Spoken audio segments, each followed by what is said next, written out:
can. Bigger, bolder, faster. Going to the maximum.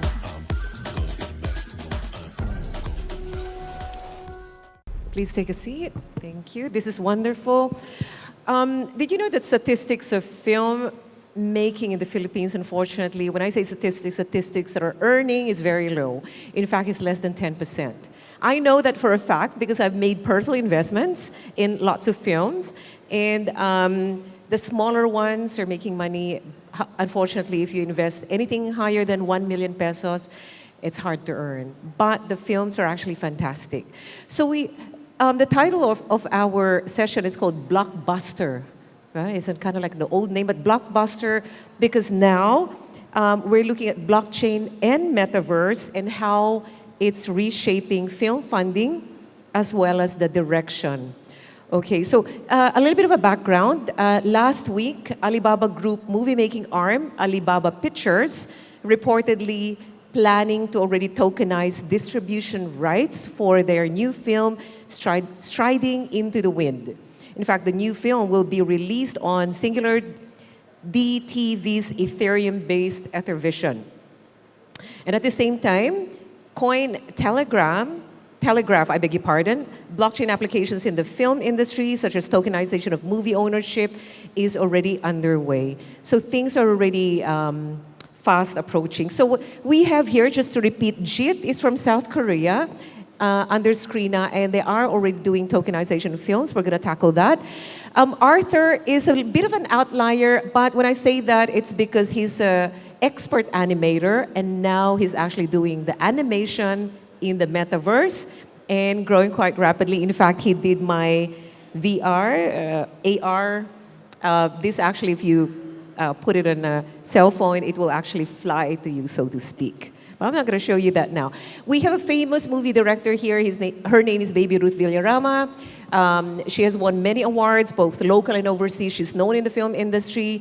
In 2016, she won the Metro Manila Film Festival Best Film under Sunday Beauty Queen, if you have not seen that. And right at the end is a good friend, Noel. And Noel is an expert tokenization as well as part of the Bataan. I keep forgetting the name, Authority Freeport Area of Bataan, AFAB, where you can now do something like this tokenization. So I purposely handpicked our panelists. So I'm going to start first, if you don't mind just giving a couple of minutes about you and Screena and for the rest as well, please. Okay, so my name is Gitte. You might have seen me yesterday to talk about the usage of NFTs in South Korean film and movie industry. And I'm with a company called Screena, and we are specializing in film and movie NFTs. We have our own Watch to Earn solution, which you can simply download, and then while you watch your favorite movies or dramas through OTT services like Netflix, VIU, or Disney Plus, etc., then you will be rewarded with an NFT afterwards as proof that you have finished watching it. So that is simply what we're doing. Yeah. Excellent. Thank you. Thank you, Jit. Arthur, tell me about yourself. Hi, I'm Arthur. I run a small, well, not so small studio here in the Philippines. We've been working on TV animation for the longest time, but now like the line is blurring with games and animation. So that's how we got our in to, like the metaverse and video game engines and really packaging what we make for the metaverse. Okay, for appreciation, can we just show one of the work of Arthur, the metaverse video, please? It's a 1-minute video for appreciation.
There you go.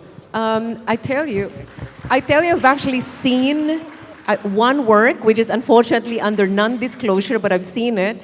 Arthur is working with one of the biggest companies in the Philippines, doing metaverse already, and it's like this person is walking down the train station, buying tickets, so there's the financial technology for you there, and so on. That's actually fantastic, and I know it's under non-disclosure, but he's the one creating that.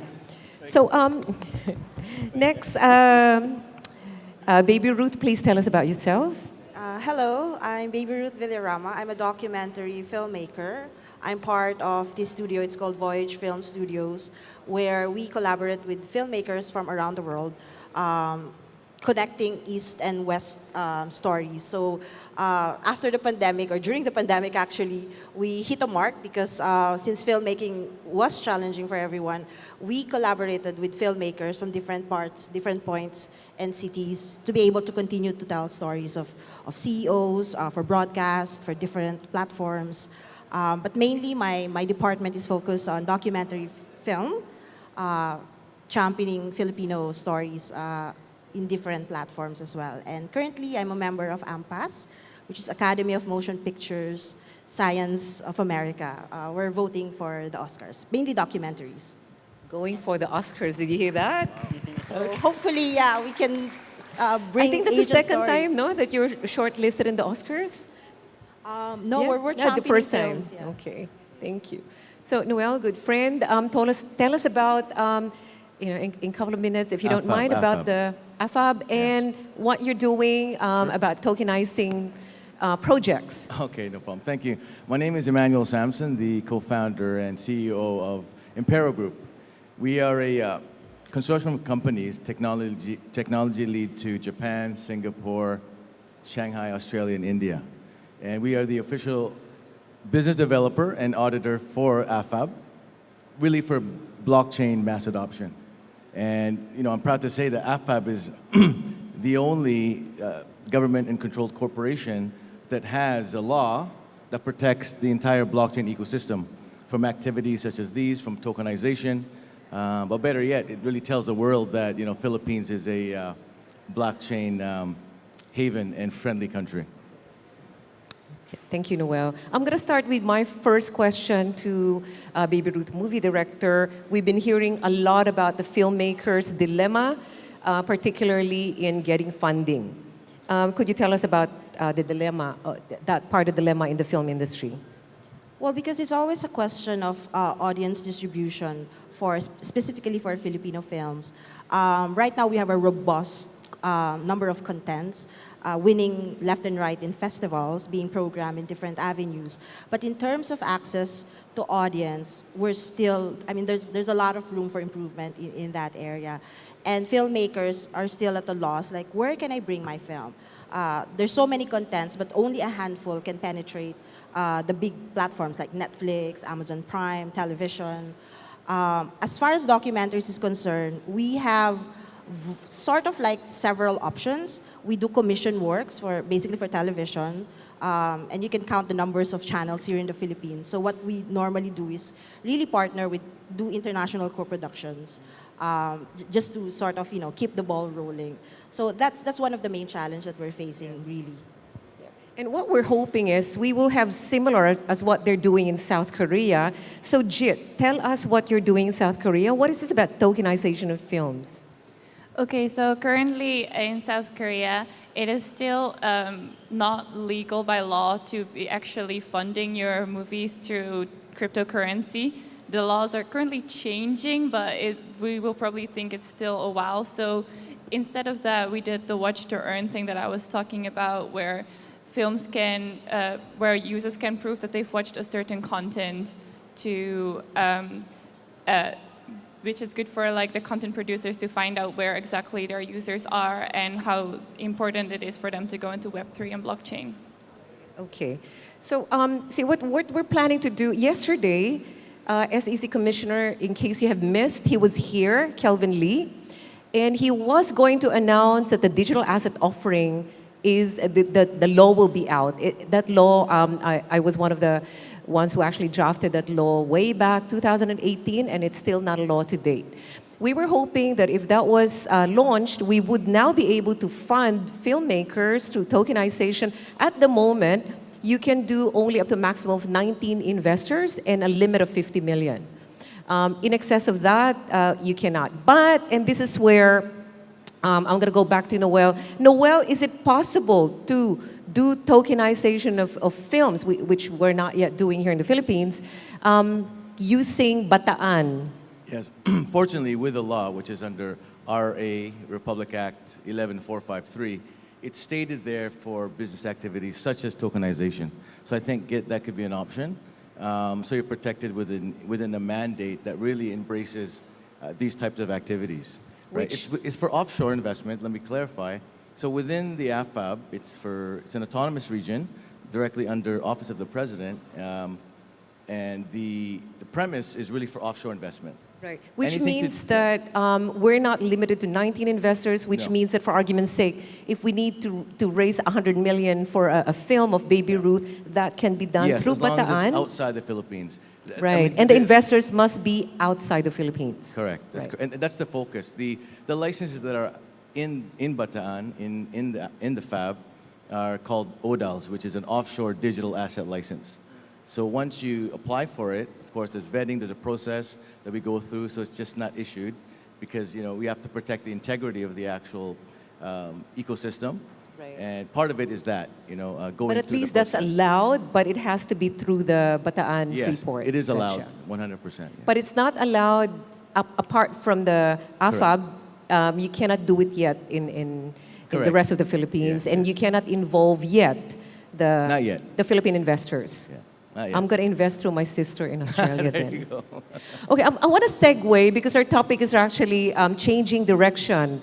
Arthur, I was once upon a time a judge of the Animation Council of the Philippines, and amazing talents we have. But most of the animators are not earning, if not all. So how were you able to shift, and what can you recommend to animators? Actually, during the pandemic, animation was one of the industries that did not have a hard time since Actually, they're used to doing that, yeah. since Yes. everyone couldn't shoot in an actual film set, so they had to do a lot in animation. Also, having animation produced, traditionally you would have to create a pitch that you would then pitch around and sell. But now with NFTs, art was the first thing that was tokenized. So that's how most of our work has been funded throughout the years. So we've produced a line of NFTs that are then utilized for the series on top of a video game metaverse. I don't throw the word metaverse around too much because at the end of the day, it is just a video game, a multiplayer video game that we do sell to the audience. And How's the it's been market pretty picking up, successful. though, because of this major shift? Sorry? How's the market picking up? Because I'm Yeah. hearing you're getting contracts from overseas. Yeah, it's been doing really well since we're not relying on traditional means for funding. You can build an audience. You can easily produce a line of NFTs, like, generative NFTs like Bored Apes or, the likes. And then from there, the revenue we use to produce a pilot or an entire season 1 of a show or, a little prototype for the game that the audience can start building and start reinvesting into. Yeah. Yeah, I'm a strong believer in the animators that are doing the typical film would shift more into the business, just the way Arthur is doing. In fact, I'm so convinced. Later na lang, Arthur. We'll talk business later. Okay, so our topic, we are given only a few minutes. We barely have 5 minutes remaining. With that, I'd like to, I have a couple more questions, but that would take a little bit more time. So if I may, in your own, because these are different things that's happening in the film industry and it's fast evolving, could you please summarize where you think the film industry is going in the future and how blockchain can help? Starting with you, Jit. I definitely think that the film industry is very, very interested in NFTs and blockchain. Just looking at the amount of love calls that my company is getting to help them to just get them into the blockchain and Web3. Most companies are stuck with the problem that they're not entirely sure where to start and they don't want to look like a scam. Plus facts like actors that they have in their movies or drama series might not want to be involved in the term NFT yet or blockchain, so that's where a lot of them get stuck. But with Watch to Earn, for example, they don't have such issues, so we're trying to make it easier for them to just kind of slip in and then go from there, and it looks like it's really working, at least in South Korea, and we hope it could in the Philippines as well. I have a subsidiary in the Philippines too. Yes. Okay, Arthur? I think it's very exciting for digital now, since before trading art could only be done with something physical, something authentic, and the promise that blockchain brings is really authenticity. And for digital assets, I believe now we can trade digital art like we would traditional art, and I think that's where it's going. Thank you. And Baby Ruth? Yeah, we're definitely moving forward from our traditional connotation of film, which is purely for entertainment. Right now, there's also films for impact, films for education, films for VR, especially now that, during the pandemic, documentaries really were busy because we found utilization of documentaries for virtual education, for asynchronous way of teaching. And now books are being developed to be created into more visual guides so that students, especially the young generation, can grasp the lessons using their full senses. So there's a repurposing of films in different arena. And it's really getting excited. So we've barely scratched the surface right now, and I think there's a lot of opportunity to create the synergy that we're looking for. And especially with brands, I'm so happy that brands are now venturing to using documentaries to promote their cause, their products, and just to connect to the community. So it's just a matter of time and matter of continually collaborating together to go to that direction.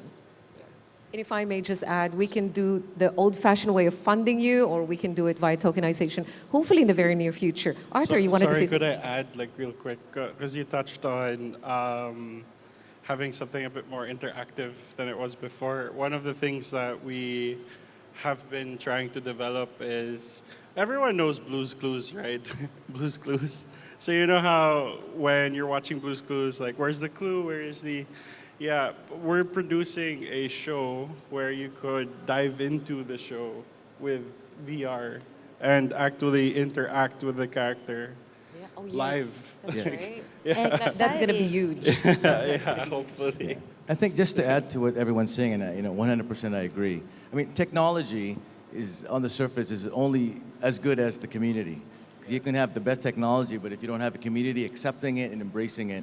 Now, I think with blockchain, going back during the .com days, and then to now, fast forwarding it to Web3 and then blockchain, it's a different camaraderie now with the community, and I think that's important. With tokenization, now you have the ability to deal directly with your fans. You have the ability to have different options for raising funds, as Ms. Edie was saying. So, and you also have that integrity. So the use of funds through smart contracts, the use of funds through the blockchain is built in, right? So you have that added credibility, you have that added peace of mind. So when you go to investors, whether it be seed or whether it be tokenizing, they know that blockchain equals integrity. right? And I think with the film industry, it's about time, you know, because big studios made, you know, gazillion dollars.